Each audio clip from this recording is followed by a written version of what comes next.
Hello, so now we're moving further into chapter 6 and into chapter 7. So the scholarship in chapter 6, because the way Maurizio has it set up is she has it set up in pairs, right? So we get two similar but contrasting ways of looking at myth. Well, what she's going to do in chapter 6 is she's going to introduce a way of looking at myth and of looking at story called structuralism.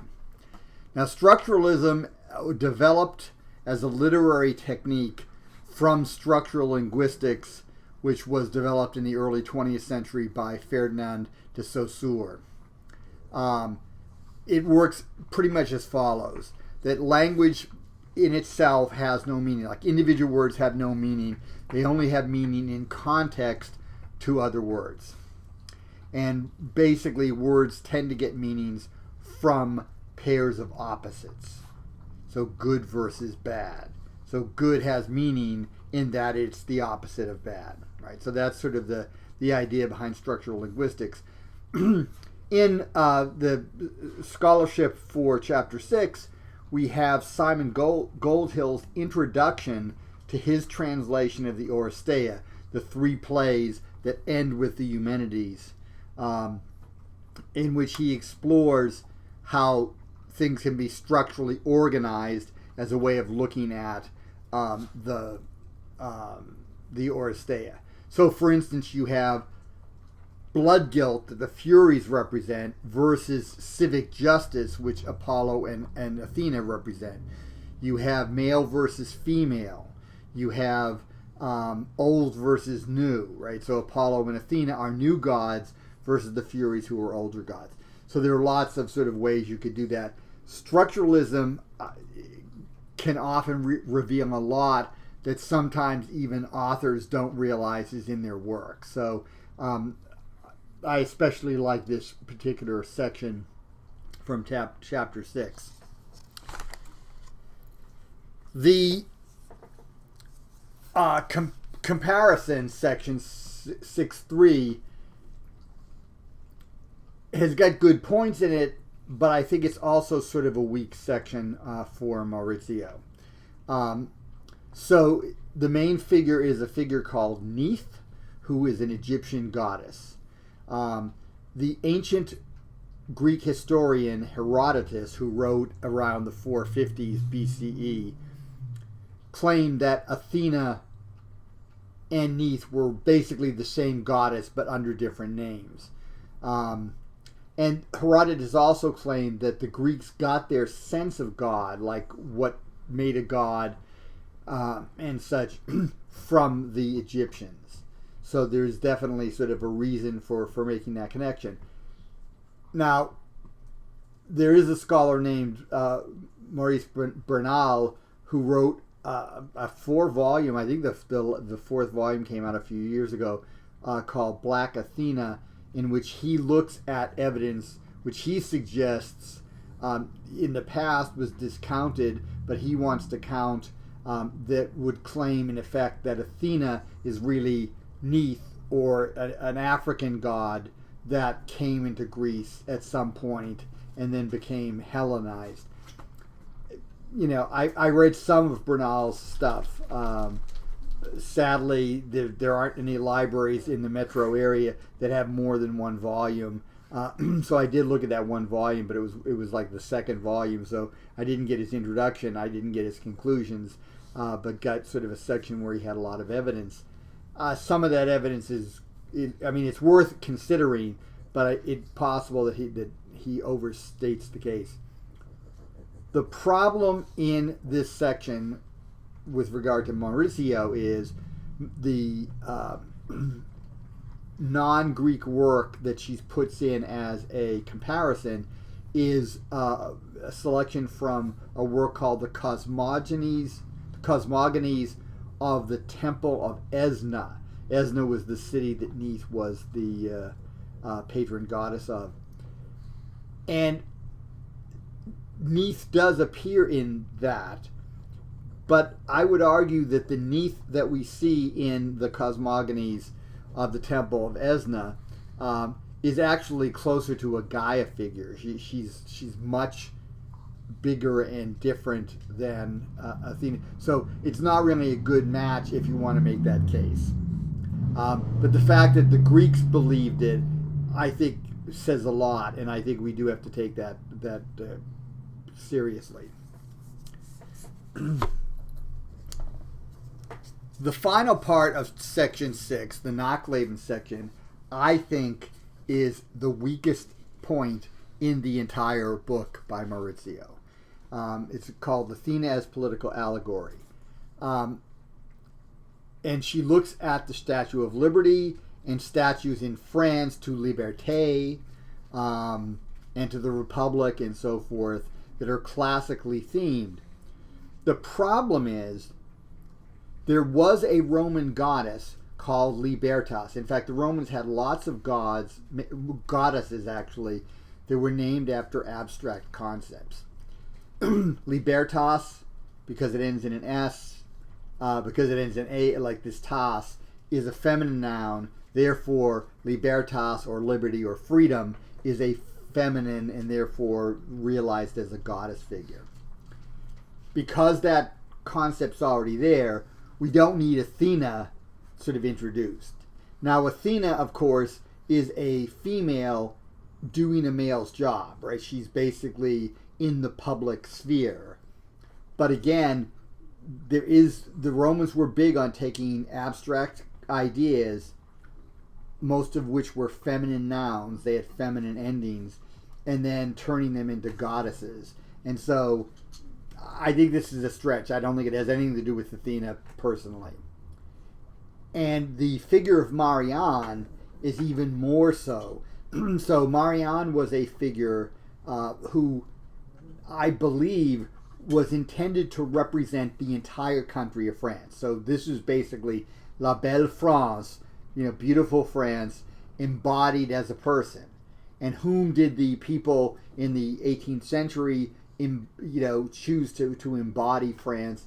They chose to embody it in a peasant woman who gets the name Marianne. This has no connection with Athena at all. I mean, this is dealing with the French view of things. And with the French Revolution, women were valued as possible fighters, and so they weren't doing traditional female roles. So in that sense, they're like Athena, but Athena really has nothing to do with the thinking there. So 6.4, it's worth reading, it's worth looking at the stuff.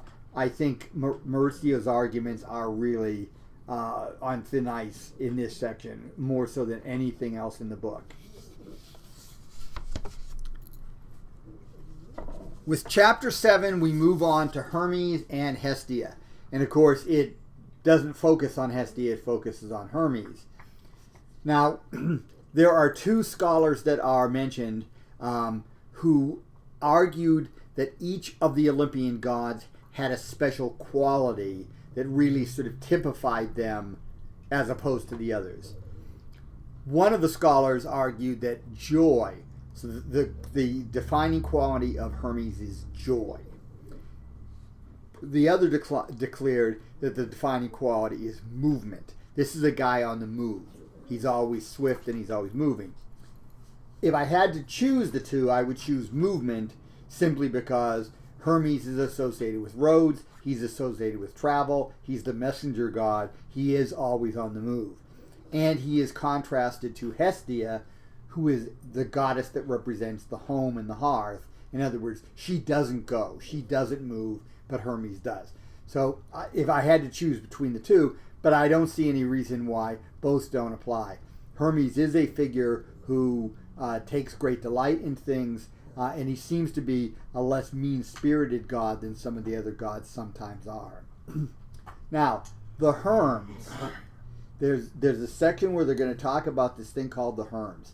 So when people traveled around, they would come to the crossroads, and they would put a pebble down in the crossroads before heading off in one direction or the other. They would make a prayer or a wish. So it's sort of like a wishing well type thing. Eventually that pile, those rocks would become a pile. Those stone, they were like small stones, not anything big, but it would become a pile. The Greek word for a pile of stones is Herma. Plural is Hermi. And some people think that Hermes as a god came about as the embodiment of Hermi, of these piles.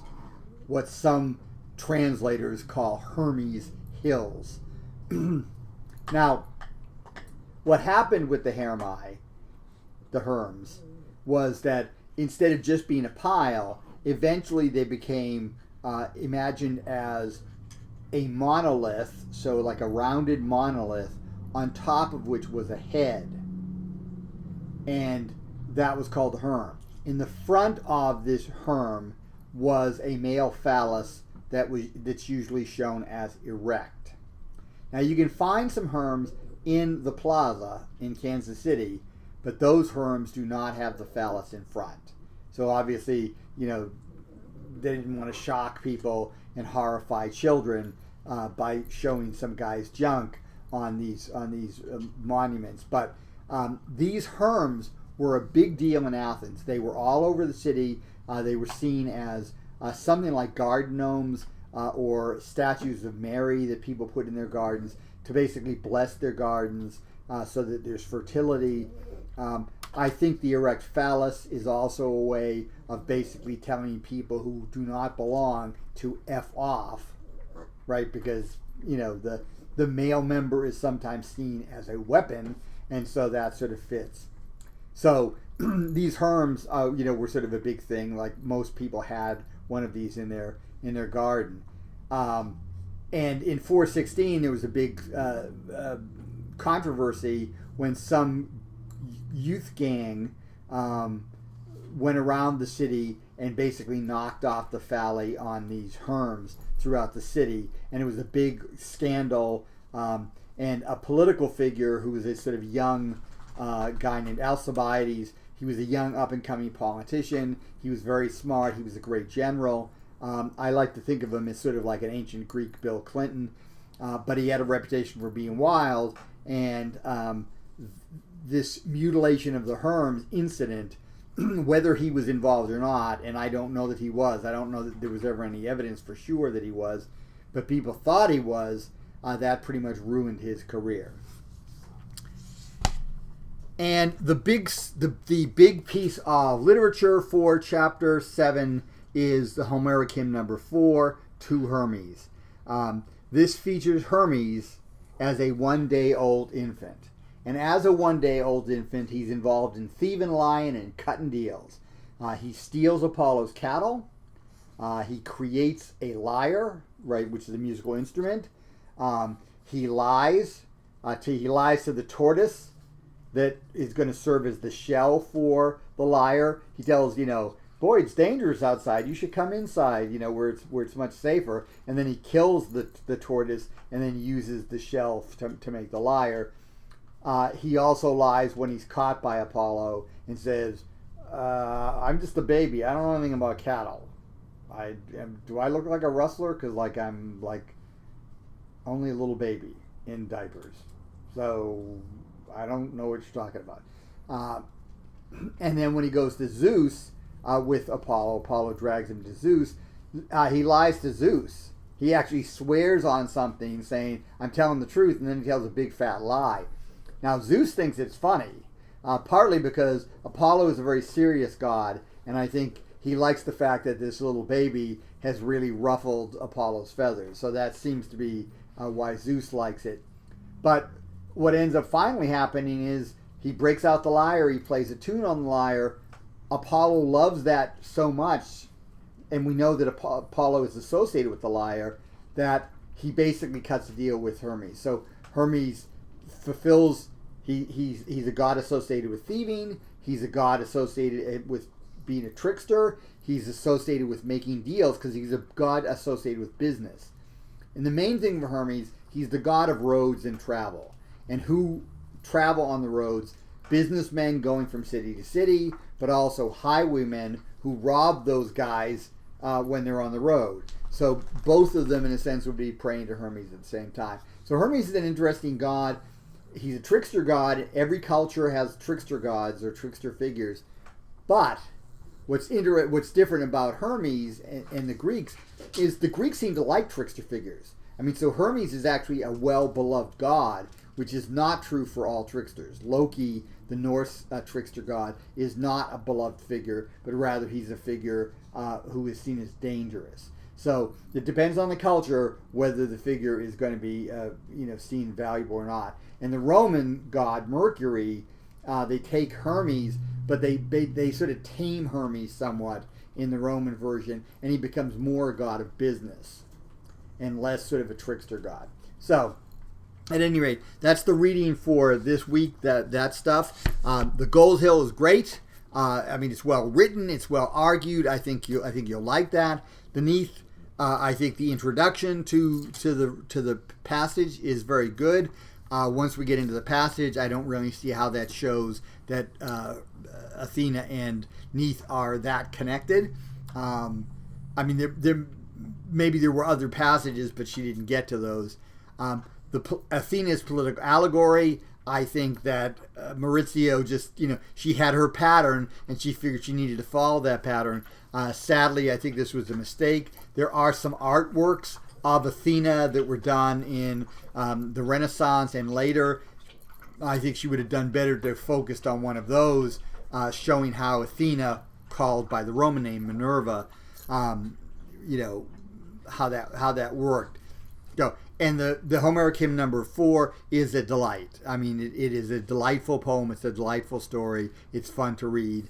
I love Hermes. I mean, Hermes is easily, of the Greek gods, my favorite god. So I think you'll sort of like some of the stuff in this quite a bit. Other parts, as I said, are a little bit dicier. So until next time.